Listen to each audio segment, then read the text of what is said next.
Dios ha sido bueno, bueno es Dios. Muy buenos días, tomen asiento, gracias por estar con nosotros. Efesios capítulo 1, por favor, verso 1. Bienvenidos a los hermanos que están conectados con nosotros. Gracias por hacerlo. Efesios capítulo 1, versículo 1. Vamos a terminar el estudio de la carta a los Efesios, realizando un panorama global de lo que nosotros hemos aprendido. Capítulo 1, verso 1 de Efesios dice: Pablo, apóstol de Jesucristo, por la voluntad de Dios a los santos y fieles en Cristo Jesús que están en Efeso. El apóstol Pablo escribe esta carta a la iglesia de Éfeso. Éfeso es la ciudad más importante de la provincia romana allá en Asia. Pablo había pasado 3 años predicando la palabra de Dios y después de ese tiempo llega a estar preso en Roma durante 2 años y desde la cárcel escribe 4 cartas. Una de ellas, la carta a los Efesios. Lo que llegó a motivar a Pablo para escribir esta carta es que él llegó a enterarse de problemas de mala doctrina en la iglesia y de peleas entre cristianos judíos y cristianos gentiles. Esta iglesia tenía un trasfondo. Ellos estaban acostumbrados a la magia, el exorcismo y la hechicería. Varios de ellos eran esclavos. Nerón era el que gobernaba y Nerón tenía la pretensión de obligar a la gente a que le lleguen a adorar a él como Dios, y plasmó un gobierno corrupto y opresor. Este es el contexto histórico. Así, aquí sucede la escritura a la carta a los Efesios. La Biblia tiene un solo a lo largo de todas las escrituras. El tema es el plan de Dios para llegar a rescatar al hombre pecador y llegar a darle salvación. Ese es el tema. Cada uno de los 66 libros de la Biblia aporta con una pieza, con un elemento a esa historia de la redención. La carta a los Efesios aporta el concepto de que Dios en un momento de la historia ha decidido salvar al hombre, al judío y al gentil, y unir a estos dos grupos de personas en un organismo llamado iglesia. Y Dios a través de esto está levantando, está edificando una familia espiritual que no importa las diferencias étnicas, políticas o religiosas, sino por el hecho de que han puesto su fe en Cristo. Ellos son parte de esa familia que vivirá por la eternidad con Dios. Ese es el aporte de la carta a los Efesios. Efesios nos cuenta cómo Dios llega a unir a esos dos pueblos y establece una iglesia, una comunidad donde no hay diferencia entre nosotros. Esa salvación cambia la identidad de aquel que es salvo. Lo cambia a tal punto que el creyente debería vivir de manera diferente, acorde a la nueva vida y a la nueva identidad que él tiene. Escribe la carta a los Efesios. Va a hablarles de la gran salvación que Dios ha otorgado, y como es normal, cuando aprendemos a valorar la gran salvación que Dios nos ha dado, la respuesta normal y la respuesta lógica es que nosotros prorrumpamos en alabanza y adoración a Dios. En el verso 3 es exactamente lo que Pablo hace. Bendito sea el Dios y Padre de nuestro Señor Jesucristo, que nos bendijo con toda bendición espiritual en los lugares celestiales en Cristo, según nos escogió en Él antes de la fundación del mundo, para que fuésemos santos y sin mancha delante de Él, en amor, habiéndonos predestinado para ser adoptados hijos suyos por medio de Jesucristo, según el puro afecto de su voluntad, para alabanza de la gloria de su gracia, con la cual nos hizo aceptos en el amado. La gran salvación que Dios nos ha dado debe hacer que nosotros alabemos a Dios el Padre. Dios el Padre nos ha bendecido con toda bendición espiritual. Él nos escogió para hacernos un pueblo santo y sin mancha. Nos predestinó para ser adoptados como hijos suyos, y al estar en Cristo nos aceptó. Dios el Padre debe ser alabado. Dios el Hijo debe ser alabado. Versículo 7. En quien tenemos redención por su sangre, el perdón de pecados, según las riquezas de su gracia que hizo sobreabundar para con nosotros en toda sabiduría e inteligencia, dándonos a conocer el misterio de su voluntad, según su beneplácito, el cual se había propuesto en sí mismo de reunir todas las cosas en Cristo en la dispensación del cumplimiento de los tiempos. Así las que están en los cielos como las que están en la tierra. En Él, asimismo, tuvimos herencia, habiendo sido predestinados conforme al propósito del que hace todas las cosas según el designio de su voluntad, a fin de que seamos para alabanza de gloria de su gloria, nosotros los que primeramente esperamos en Cristo. Dios el Hijo debe ser alabado. Él nos redimió pagando el precio por nuestro pecado para que nosotros podamos ser perdonados. Nos dio la sabiduría y la inteligencia suficiente para que cuando se nos presente el Evangelio, usted y yo podamos responder: sí, acepto a Cristo. Nos dio una herencia. Alabado sea el nombre de Dios, el Espíritu Santo. Verso 13, en Él también nosotros, habiendo oído la palabra de verdad, el Evangelio de nuestra salvación, y habiendo creído en Él, fuisteis sellados con el Espíritu Santo de la promesa, que es las arras de nuestra herencia hasta la redención de la posesión adquirida para alabanza de su gloria. Alabado sea Dios el Espíritu Santo, porque nos selló, garantizando así nuestra salvación eterna. Este sello son las arras, es decir, el anticipo de toda nuestra herencia reservada en los cielos.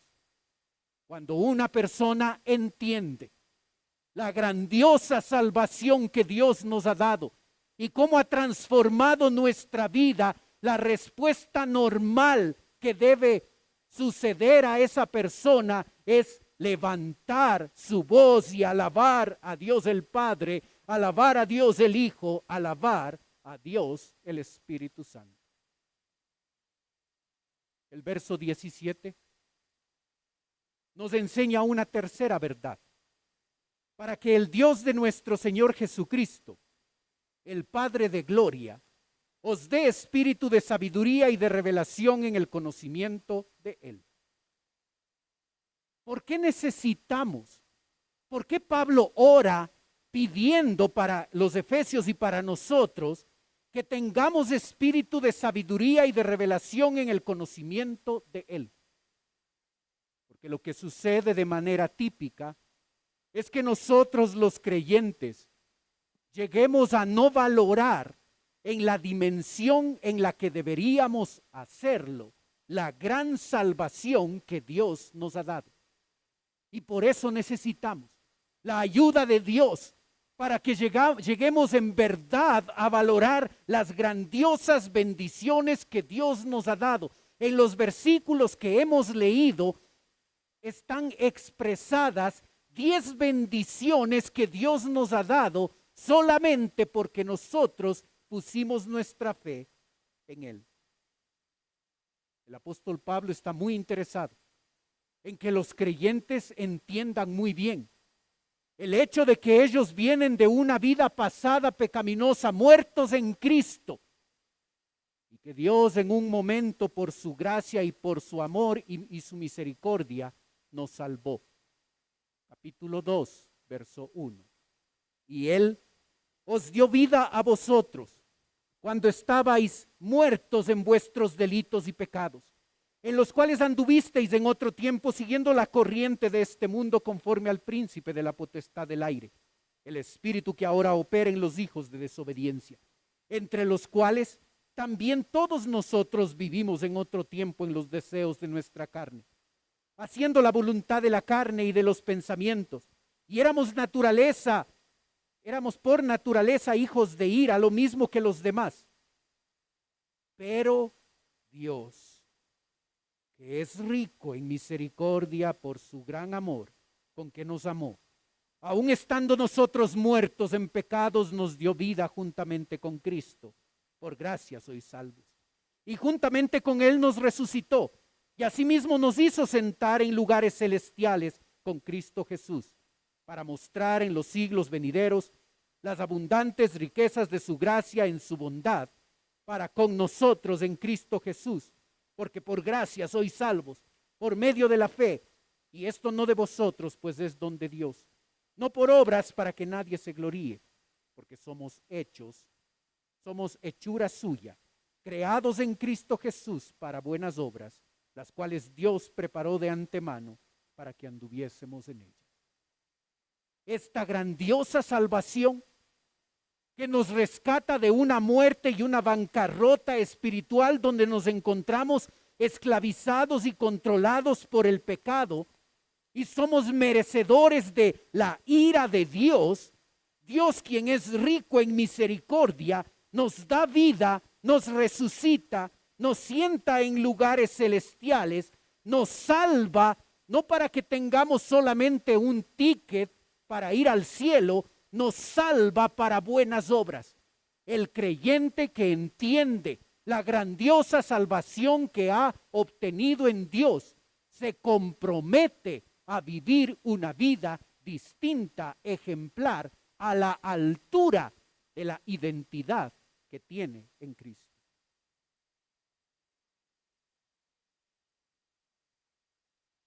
Los creyentes de la iglesia de Éfeso son gentiles y son judíos. Y por décadas esos dos pueblos han estado en conflicto. Dios quiere cambiar eso. Y quiere hacer de dos pueblos enemigos, quiere reconciliarlos para que en una comunidad que se va a llegar a llamar iglesia, ellos puedan vivir en paz. Capítulo 2, verso 11. Por tanto, acordaos de que en otro tiempo vosotros los gentiles en cuanto a la carne erais llamados incircuncisión por la llamada circuncisión hecha con mano en la carne. En aquel tiempo estabais sin Cristo, alejados de la ciudadanía de Israel y ajenos a los pactos de la promesa, sin esperanza y sin Dios en el mundo. Pero ahora en Cristo Jesús, vosotros que en otro tiempo estabais lejos, habéis sido hechos cercanos por la sangre de Cristo, porque Él es nuestra paz, que de ambos pueblos hizo uno, derribando la pared intermedia de separación. Tú y yo somos gentiles, y por su gracia Dios nos atrajo a Él y nos hizo parte de algo que no éramos parte. Estábamos ajenos a los pactos y sin esperanza y ajenos a los pactos de la promesa. Pero por su gracia nos dio una posición igual que los creyentes judíos y nos hizo formar parte de una comunidad, de un organismo llamado iglesia. Esa iglesia, que no es un lugar donde nos congregamos, esa iglesia es lo que Dios llega a establecer. Va a dejar momentáneamente de lado al pueblo de Israel, a través del cual a lo largo de todo el Antiguo Testamento Dios ha estado trabajando, obrando y cumpliendo sus propósitos. Pero llega un momento en el Nuevo Testamento donde Dios toma la decisión de dejar un rato a la nación de Israel aparte y empieza a edificar y a construir la iglesia, formada por creyentes, formada por judíos y gentiles. Esto no era conocido antes en el Antiguo Testamento y tú y yo tenemos la bendición de conocer este misterio porque Dios así lo ha querido, darnos a nosotros a conocer este misterio, la iglesia de Dios. Capítulo 3, verso 5. Misterio que en otras generaciones no se dio a conocer a los hijos de los hombres, como ahora es revelado a sus santos apóstoles y profetas por el Espíritu, que los gentiles son coherederos y miembros del mismo cuerpo y copartícipes de la promesa en Cristo Jesús por medio del Evangelio, del cual yo fui hecho ministro por el don de la gracia de Dios, que me ha sido dada según la operación de su poder. Verso 10. Para que la multiforme sabiduría de Dios sea ahora dada a conocer por medio de la iglesia a los principados y potestades en los lugares celestiales. Hermano, ¿cómo está tu relación con la iglesia? ¿Eres parte de una iglesia? ¿Eres parte de una iglesia local? Dios ha estado construyendo, edificando su iglesia. El plan de Dios en este momento es cumplir su propósito a través de la iglesia. Si no estás en la iglesia, no estás en nada. Si no estás participando de la iglesia, no estás siendo parte del plan de Dios. Dios está llevando a cabo su propósito no a través de un club, no a través de una ONG, no a través de un grupo de ayuda para ciertas personas vulnerables. Dios está cumpliendo su propósito a través de la iglesia. Si eres parte de la iglesia, eres parte del plan de Dios. Estás apoyando y estás promoviendo el plan de Dios. Si no eres parte de la iglesia, no estás en nada. Es sumamente importante el hecho de que nos demos cuenta que Cristo tuvo que morir en la cruz de Calvario para salvar a la iglesia. El plan de Él es ese, en este momento histórico.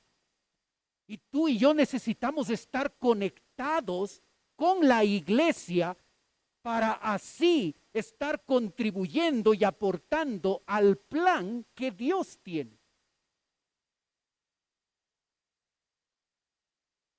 Una de las cosas que sucede en la vida de un cristiano es que aunque puede entender la grandiosa salvación y la grandiosa bendición de ser parte de una iglesia, llega en momentos de su vida a no valorar lo que ha recibido. Y nuevamente el apóstol Pablo en capítulo 3, verso 16, vuelve a insistir en la necesidad de llegar a valorar esto cuando dice, para que os dé conforme a las riquezas de su gloria el ser fortalecidos con poder en el hombre interior por su espíritu, para que habite Cristo por la fe en vuestros corazones, a fin de que arraigados y cimentados en amor, seáis plenamente capaces de comprender con todos los santos cuál es la anchura, la longitud, la profundidad y la altura, y de conocer el amor de Cristo que excede a todo conocimiento, para que seáis llenos de toda la plenitud de Cristo. Esta es la segunda oración que el apóstol Pablo hace en esta carta.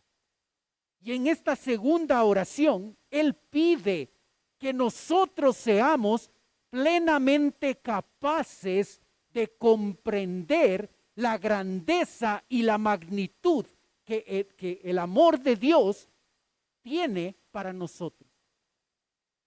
¿Por qué necesita orar por eso? Porque es muy normal, es muy típico de nuestra parte el no llegar a valorar la salvación y las bendiciones que Dios me ha dado. Si lo hacemos, a veces solo lo hacemos desde la teoría. Cuando el llegar a valorar la grandiosa salvación que Dios nos ha dado, nos debe llevar a una manera de vivir distinta y diferente. Es exactamente lo que el apóstol Pablo va a hacer en los capítulos 4, 5 y 6.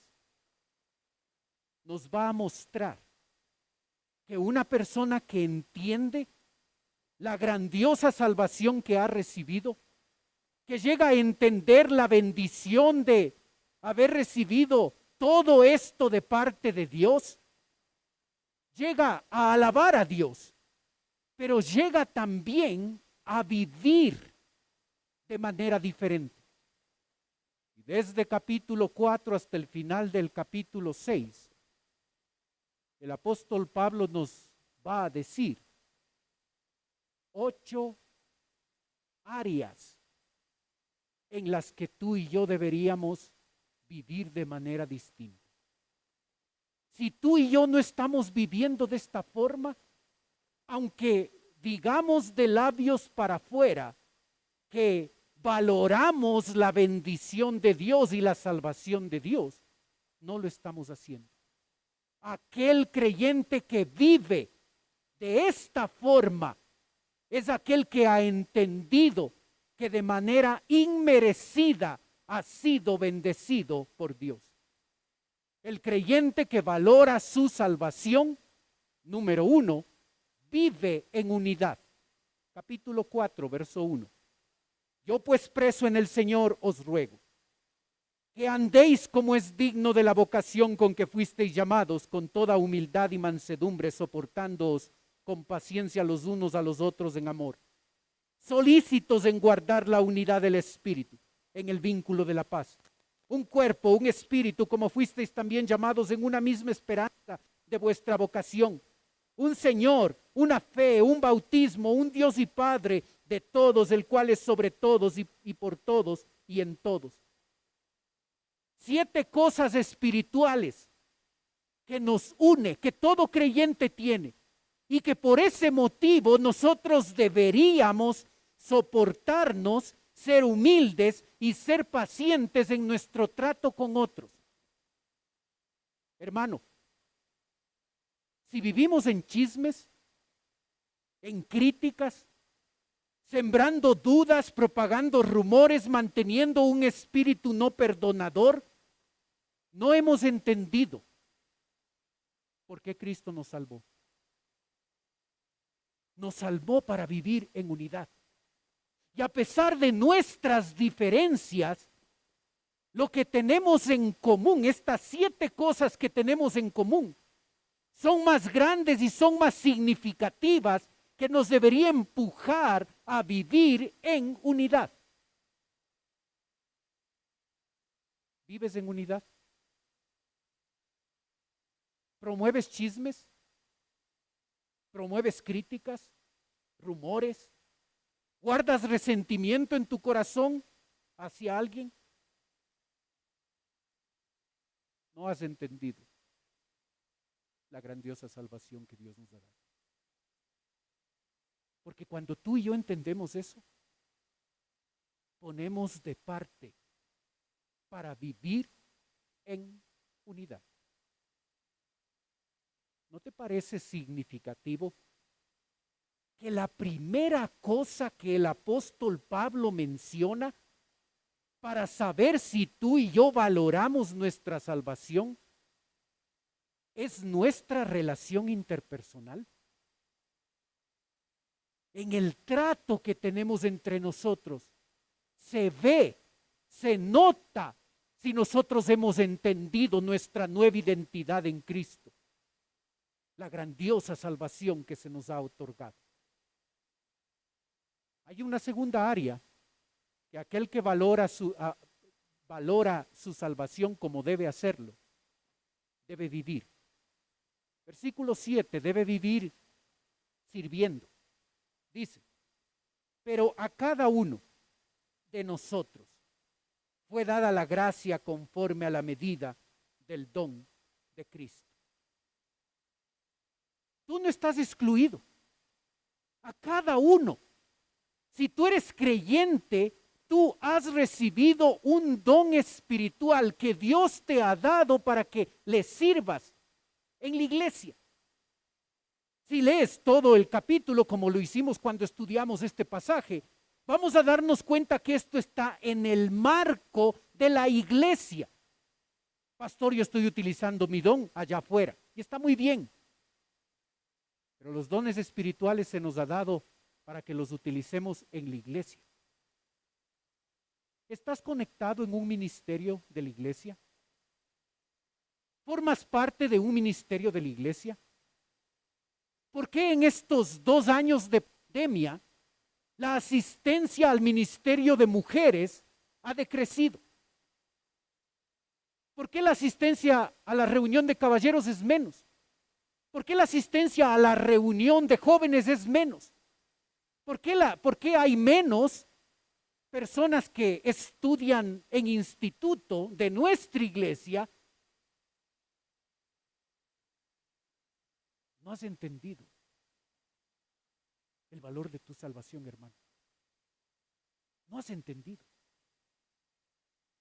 Porque cuando uno entiende la grandiosa salvación, lo natural, lo normal, es que nosotros lleguemos a servir al Señor que murió por nosotros en la cruz de Calvario. No debería haber menos, debería haber más gente sirviendo, más gente asistiendo a la iglesia, más gente orando. No decimos que estamos en crisis, deberíamos estar más apegados a Dios, más conectados con la iglesia, sirviendo más a nuestro Dios.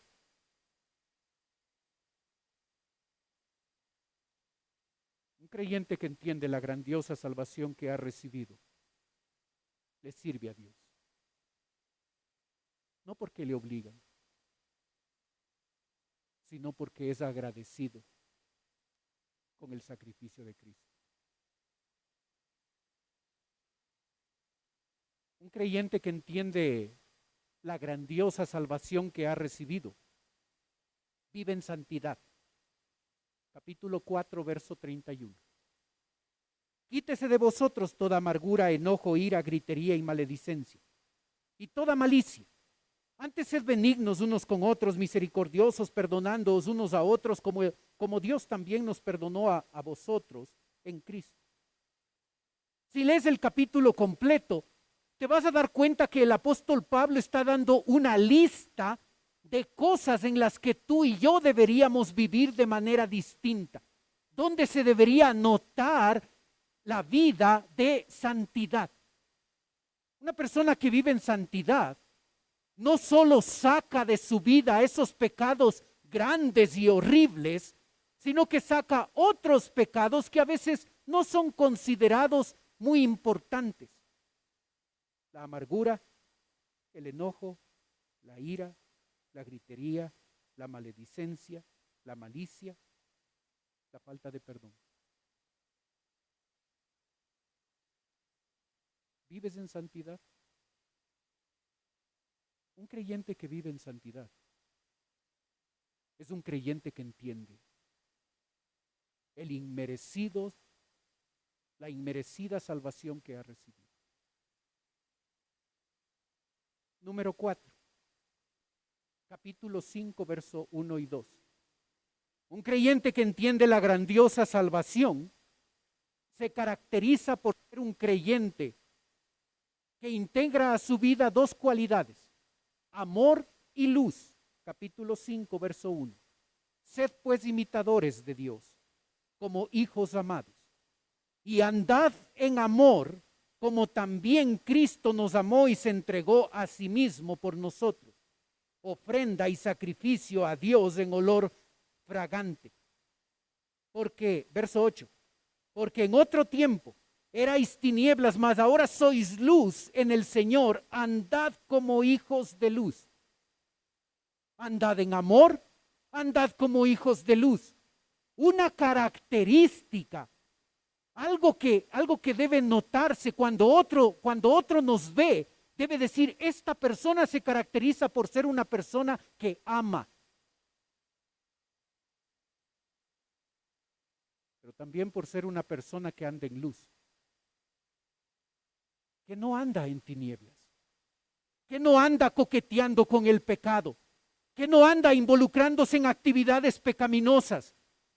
No es un creyente que trata de vivir en luz el día domingo y de luz sábado vive en tinieblas como el resto de gente que no conoce del Señor.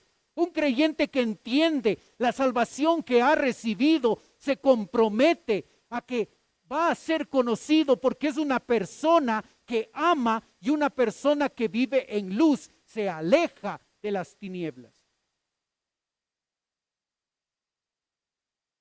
Un creyente que entiende la grandiosa salvación que ha recibido es un creyente que vive sabiamente. Capítulo 5, verso 15.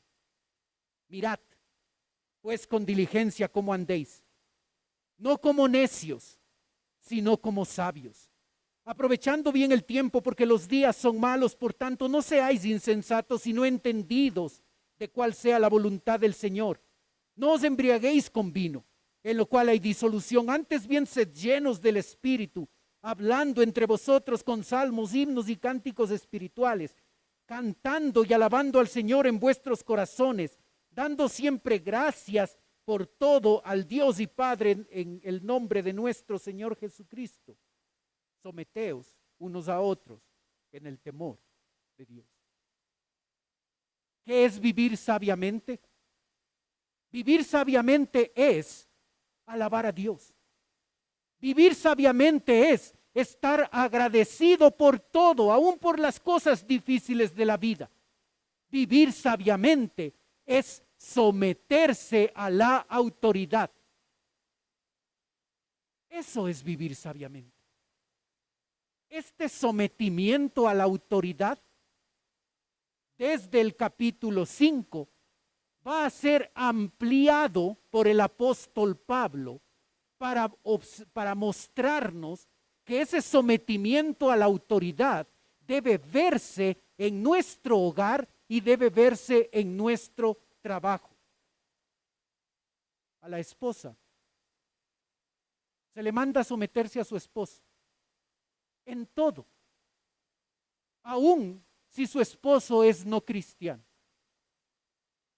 Se le manda a respetar a la autoridad.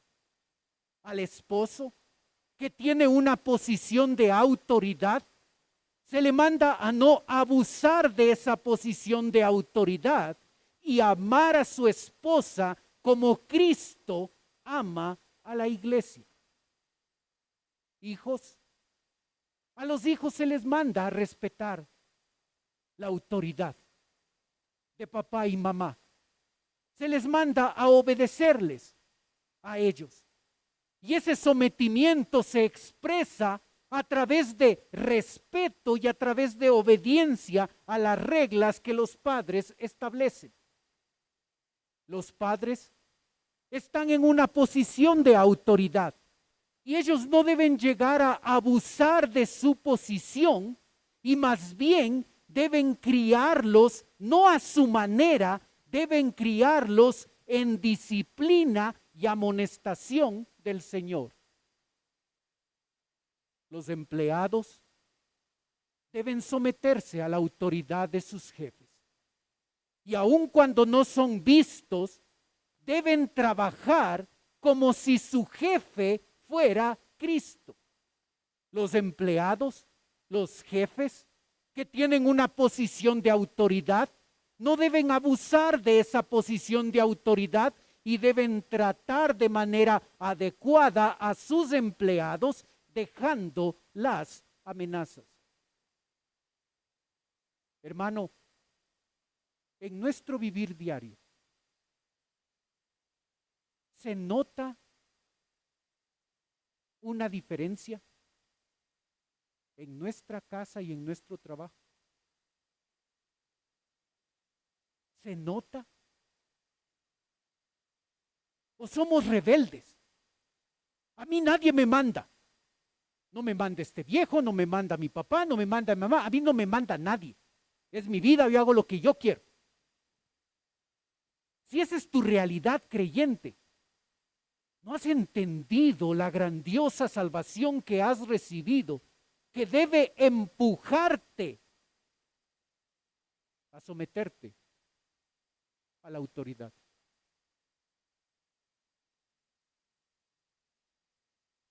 Capítulo 6, verso 10. Si hemos entendido la grandiosa salvación que hemos recibido, debemos vivir fortaleciéndonos en el Señor. Capítulo 6, verso 10 dice: por lo demás, hermanos míos, fortaleceos en el Señor y en el poder de su fuerza. Vestíos de toda la armadura de Dios para que podáis estar firmes contra las acechanzas del diablo. El creyente que entiende la grandiosa salvación que ha recibido se da cuenta que es débil, que las tentaciones son más fuertes que él, que las circunstancias le van a superar, y por eso cada día se fortalece en el Señor, cada día se pone toda la armadura, porque sabe que sin la cobertura y la fortaleza de Dios va a caer en las tentaciones y va a ser manipulado y bombardeado por las circunstancias difíciles que enfrenta. El creyente reconoce su debilidad, es humilde, no depende de lo que sabe ni de lo que ni de la experiencia que ha ganado. Depende de su Señor, depende de la fortaleza que viene de Él. Un creyente sabe que si no vive en dependencia total de su Señor, fácilmente será desbordado por las tentaciones y los problemas. Un creyente que entiende la grandiosa salvación que ha recibido es un creyente que tiene una perspectiva totalmente distinta de los problemas. Capítulo 6, verso 21. Para que también vosotros sepáis mis asuntos y lo que hago.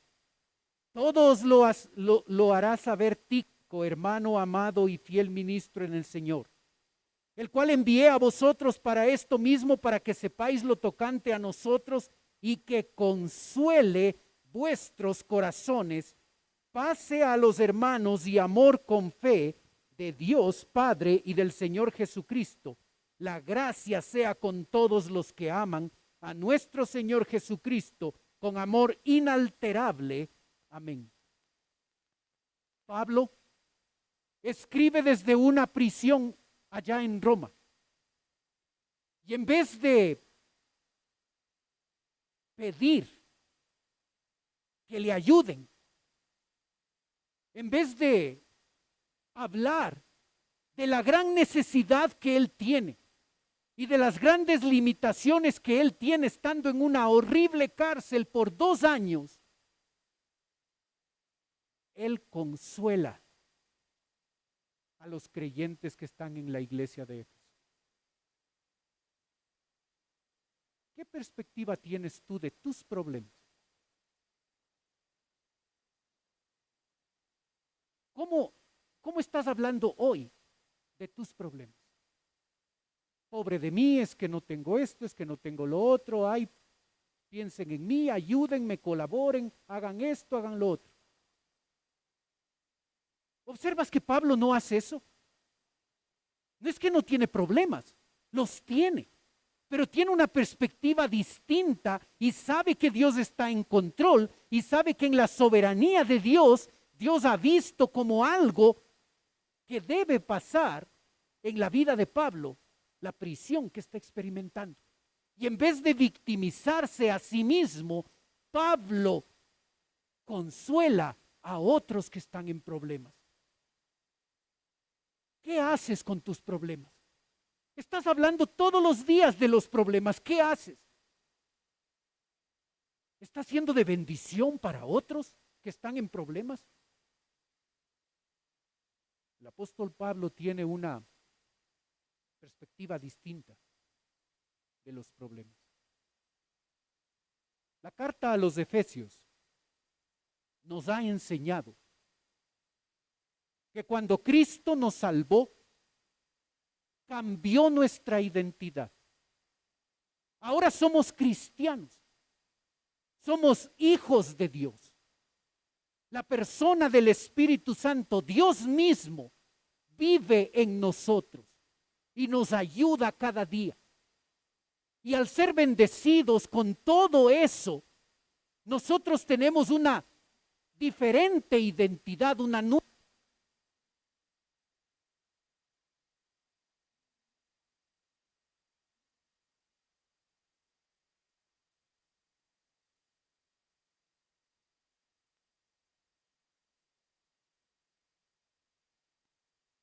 Ok, sí tengo, gracias.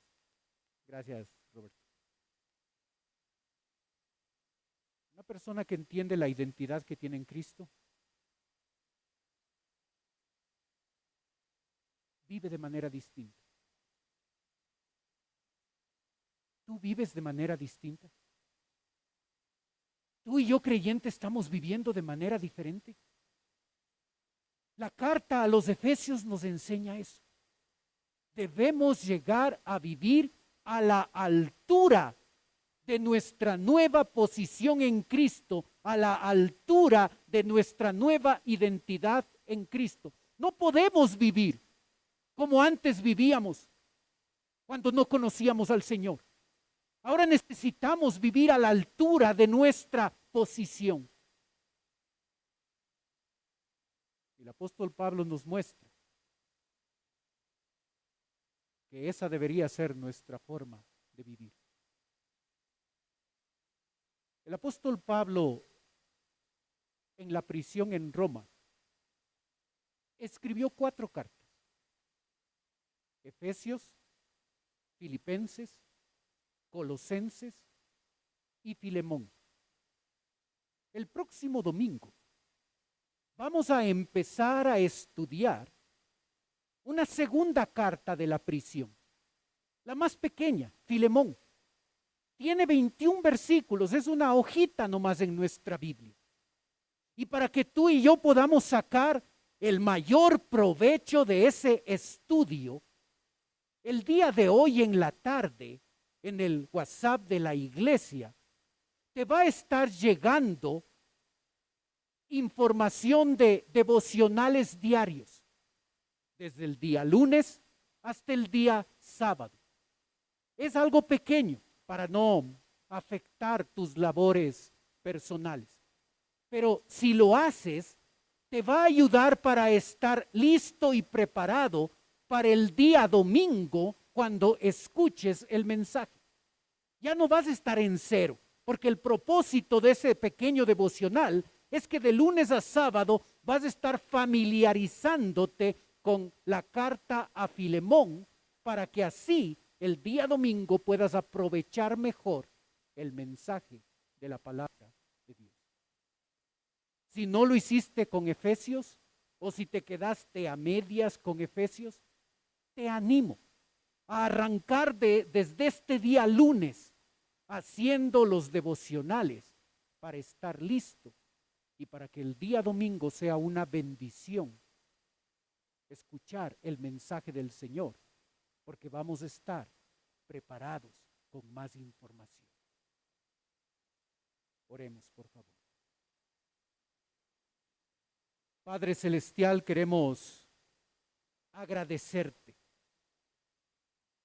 por la bendición que nos das de poder estudiar tu palabra.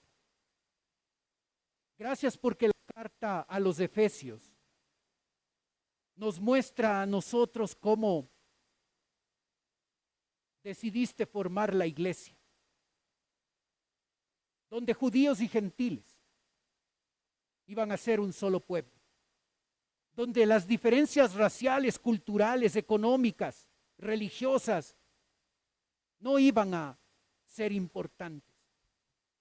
Y Señor, ahora como tu iglesia, como tu familia espiritual, como tus hijos espirituales.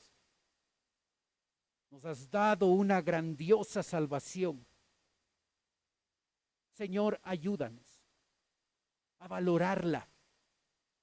Ayúdanos a que se note en nuestro diario vivir que nosotros estamos viviendo de acuerdo a nuestra nueva identidad, de acuerdo a nuestra nueva vida, de acuerdo a nuestra posición en Cristo. Ayúdanos a vivir en unidad. Ayúdanos a vivir sirviendo a otros. Ayúdanos a vivir en santidad en las áreas grandes y pequeñas de la vida. Ayúdanos a caracterizarnos por ser personas que tienen ese elemento de amor y de andar en luz.